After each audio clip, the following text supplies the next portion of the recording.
김학의 전 법무부 차관 불법 출국 금지 의혹을 수사하는 검찰이 이틀 연속 법무부 등에 대한 압수수색을 진행했습니다. 당시 대검찰청 반부패 강력부장이던 이성윤 서울중앙지검장이 검찰 수사를 방해했다는 추가 폭로가 나오면서 논란이 더 커지고 있습니다. 박석영 기자가 보도합니다. 수원지방검찰청은 김학의 전 차관 불법 출국 금지 의혹과 관련해 이틀째 압수수색을 진행했습니다. 첫날 마치지 못한 법무부와 인천공항 출입국 외국인청의 전산자료 확보 작업을 재개한 겁니다. 앞서 수원지검은 법무부와 인천공항을 포함해 대검찰청 정책기획과와 당시 김학의 출국금지 요청서를 작성했던 이규원 검사 사무실 자택 등을 동시에 압수수색했습니다.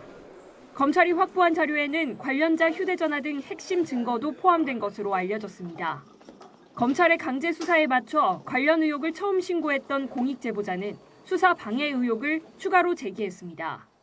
YTN이 입수한 14쪽짜리 추가 공익신고서에는 지난 2019년 수원지검 안양지청이 김 전 차관의 불법 출국금지 의혹을 수사한 과정이 담겨 있습니다.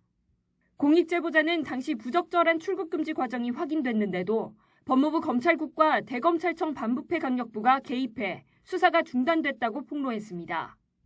김 전 차관 측의 출국금지 정보를 유출해 해외로 도피하게 한 혐의를 수사하라는 법무부 의뢰 내용 외에는 수사를 못하도록 막았다는 겁니다. 당시 수사 결과 보고서도 대검 반부패 강력부 요구에 따라 출국금지 절차가 급박한 상황에서 진행됐고 관할 지검장에게 사후 보고돼 문제가 없다는 내용이 담겼다고 주장했습니다.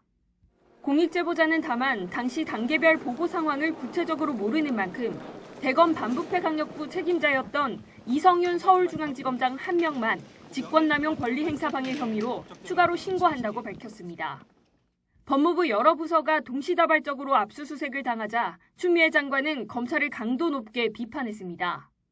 검찰이 제 식구를 감싸려고 김학의 동영상 같은 결정적 증거를 외면하고 오히려 피해자를 탄핵하는 수사로 2번이나 김 전 차관을 무혐의 처분해 공소시효를 다 놓쳤다고 지적했습니다. 또 공항에서 긴급 출국 금지로 해외 도피가 자초된 실질적 범죄 피해자를 위해 법무부를 압수수색하는 것, 누구의 공익을 위한 것이냐고 따지기도 했습니다. 검찰은 압수물 분석을 마치는 대로 김 전 차관 출국 금지에 연루된 관계자들을 본격 소환 조사할 방침입니다.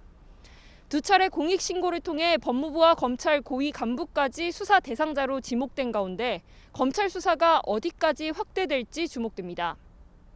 YTN 박석영입니다.